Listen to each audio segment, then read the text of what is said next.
Hello everyone, in front of me is SONY Xperia VII, and let me show you how to add photo to contact.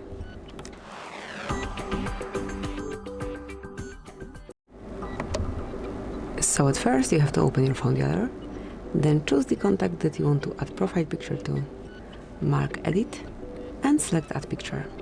And now you can set picture either from your camera, like you can grab a photo straight away, you can choose something from gallery, from Google Photos, you can create monogram or add some illustration, however you prefer. I'll go with something from my gallery.